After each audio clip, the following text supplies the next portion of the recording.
Bonjour à tout le monde ce matin. Nous souhaitons toujours la bienvenue aux nouvelles personnes. Amen. Que Dieu bénisse chacun d'entre nous aujourd'hui. Nous sommes au bon endroit. Alors, le message que Dieu veut nous donner ce matin, il est beaucoup simple. Beaucoup simple. Vous voyez, on entend certaines personnes dire « Je suis chrétien. Je suis baptisé. J'ai mon pasteur. J'ai mon église. » Cette expression, j'ai mon église, à ce moment, chaque fois que j'entends ça, ça me fait rire, comme si on est descendu du ciel avec une église. Jésus dit que je bâtirai mon église. Le chrétien s'est dit que moi j'ai mon église. Donc l'église, c'est pour qui aujourd'hui? C'est pour Jésus ou bien c'est pour toi? Amen. Amen. J'ai. Vraiment, tout ça c'est bon. Tout ça c'est bien entendre. Mais le plus important dans toutes ces choses-là, est-ce que quand tu es en danger, Dieu envoie son ange pour venir te sauver? C'est ça qui est la grande question.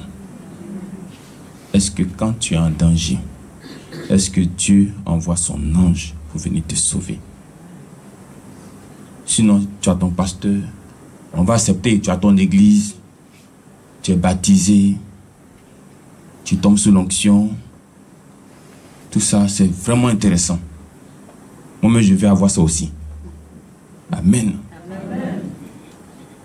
Mais je vous dis que le plus important dans toutes ces choses-là, est-ce que quand je suis en danger, est-ce que quand je suis face à une situation, et vous allez voir que les deux textes que nous allons lire, on peut tomber dans des situations. Prenons Daniel 6, verset 22, premier test. Et puis le deuxième test, ça sera dans Actes. Daniel 6, verset 22.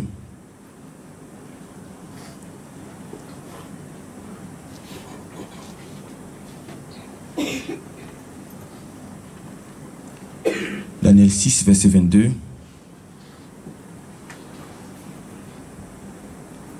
Mon Dieu a envoyé son ange et fermé la gueule des lions qui ne m'ont fait aucun mal. On peut s'arrêter là déjà. Amen. Amen.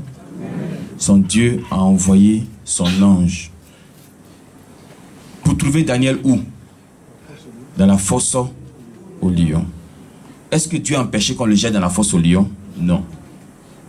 Donc souvent Dieu peut laisser que vous tombiez dans la fosse au lion. Dieu peut laisser que tu tombes dans problème. Dieu peut laisser que tu tombes dans malheur, que tu tombes dans situation. Dieu peut laisser qu'on te chasse de ton travail. Dieu peut laisser que la maladie... Est-ce qu'il n'a pas laissé que la maladie vienne sur Job? Est-ce qu'il n'a pas laissé que le diable prenne tout ce que Job avait? Dieu peut laisser. Mais jusqu'à là, il n'y a rien encore. Mais il faut maintenant que ton Dieu vienne à ton secours. C'est ça le plus important. En ce moment-là, tu ne diras pas, j'ai mon pasteur, j'ai mon église, je suis baptisé, je suis ceci, je suis cela, j'ai 20 ans de conversion. Non. On dit que tu es dans une fosse au lion. Il faut sortir. Et le deuxième test, c'est Actes 12, verset 7 à 9. Actes 12, verset 7 à 9. Vous allez entendre encore que là-bas, il y a encore un ange que Dieu a envoyé vers le serviteur de Dieu. Et voici un ange du Seigneur survint et une lumière brilla dans la prison. L'ange réveilla Pierre en le frappant au côté et en disant « Lève-toi promptement ». Les chaînes tombaient de ses mains et l'ange lui dit « Mets ta ceinture et tes sandales ». Et il fit ainsi. L'ange lui dit encore, enveloppe-toi de ton manteau et suis-moi. Pierre sortit et le suivit, ne sachant que ce qui se faisait par l'ange fut réel. Et s'imaginant avoir une vision. Arrêtons-nous là. C'est-à-dire que tellement c'était extraordinaire pour lui, il a pensé que c'était une vision. Et pourtant, c'est un ange que Dieu a envoyé. Ici encore, vous voyez que Dieu n'a même pas empêché que Pierre arrive dans la prison. Il l'a laissé encore. Peut-être que pour les autres, ah, mais toi, tu es serviteur de Dieu, pourquoi on te met en prison? C'est pas ça le plus important. Le plus important, c'est comment il va sortir de là-bas. Parce que chaque situation, d'abord que Dieu laisse entrer dans votre vie, logiquement, ça doit être pour sa gloire. Logiquement, ça doit être pour que tu puisses voir toi-même la puissance de ton Dieu. C'est pas pour que tu meurs dans la situation. C'était pas pour que Daniel meure dans la fosse au lion. C'était pas pour que l'autre meure dans la prison. Amen. Amen. Donc, j'ai mon pasteur, j'ai mon église, j'ai mon ceci, j'ai mon cela. Tout ça, c'est bon.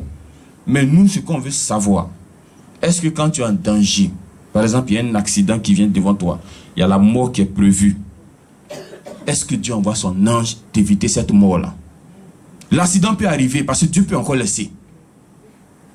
Comme il peut ne pas laisser, tout dépend de lui. Mais je dis que si l'accident arrive, Dieu ne permettra pas que tu partes à une seule condition, c'est qu'il a prévu que tu partes là. Parce que pour certains, on va mourir de quelque chose. D'autres meurent de maladie. Le prophète Élisée, il est mort de maladie. Lisez la Bible, vous allez voir. Le prophète Élisée est mort de maladie.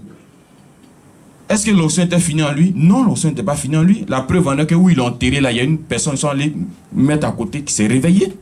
Un cadavre dont le corps a touché le corps d'Élisée qui s'est réveillé. Donc ce n'est pas l'onction qui lui manquait, mais c'est parce que son temps était arrivé. Jean-Baptiste, il est mort, la tête coupée. Pierre, il est mort, renversé. La mort vient d'une manière comme d'une autre. Mais le plus important, c'est que si Dieu n'a pas décidé de le sorcier, il ne doit pas t'enlever. Parce qu'il y a un ange que Dieu doit envoyer toujours pour toi. Et moi, je vous dis que l'ange qu'il te faut là, il est où? Il est ici. Il est ici. Pourquoi j'ai dit il est ici? Parce que j'ai vu des gens qui ont été volés. Et ce qu'on les a volés là est revenu. Qui a envoyé ça? C'est l'ange. J'ai vu ça ici. J'ai vu des personnes qui avaient des plaies. On ne sait pas où la guérison est, mais il y a un ange qui va chercher la guérison, qui vient donner à la personne, et puis la plaie là est finie. On a vu ça ici. Et si vous entendez bien dans la confession de certains sorciers, ils vous disent qu'il y a des anges qu'on a vus en bas, il y a des anges qu'on a vus au dehors, il y a des anges qu'on voit au portail. Ils sont remplis ici. L'ange qu'il te faut là, il est ici. Il faut simplement s'accrocher. Il ne faut pas être partagé. Si tu es partagé, tu vas voir que tu vas derrière, tu viens devant, tu vas derrière, tu viens devant, tu vas derrière, tu viens devant. Pourquoi? Parce que celui qui t'a pris au commencement, là, il t'a laissé quelque part. Mais si un nouveau doit te prendre, c'est comme quand on dit qu'il y a un nouveau gouvernement qui se met en place. Avant que le nouveau gouvernement se mette à travailler, qu'est-ce qui doit se passer d'abord? Passation. Voilà. De sorte à ce que ceux qui vont venir puissent continuer ce que l'autre a laissé. Mais s'il n'y a pas ça, vous allez voir qu'ils vont reprendre le travail à zéro. Mais est-ce que quand toi tu es partagé là, il y a passation de charges où tu es parti là? Est-ce qu'il y a eu passation de charges entre Papa Fleury avec où tu es parti? Il n'y en a pas. Donc on va reprendre à zéro. Maintenant si tu quittes là-bas encore, tu t'en vas ailleurs là, on va reprendre encore à zéro là-bas. Bon, pour éviter les reprises à zéro là, il faut t'accrocher au Dieu de Papa Fleury. Et son ange va t'accompagner. Dans le trou où ils t'ont mis là, l'ange va partir là-bas. Que Dieu nous bénisse. Amen. Donc ce que je veux là, c'est l'ange. Ce n'est pas une église que je veux. Amen. Quand vous prenez la Bible là, vous ne verrez pas dans la Bible, par exemple, chemin du ciel, assemblée de Dieu, catholique. Vous ne verrez pas ça. Tout ce que vous verrez là, c'est Daniel, Isaïe, Jérémie. Mais ça, ce n'est pas des noms d'église. Ce sont des noms de prophètes. Ce sont des gens qui avaient des anges avec eux. C'est le nom qui est mentionné là-bas. Donc aujourd'hui, ce n'est pas un nom d'église, on met devant. Il faut que l'ange soit devant toi. Amen. Dieu nous bénisse au nom de Jésus.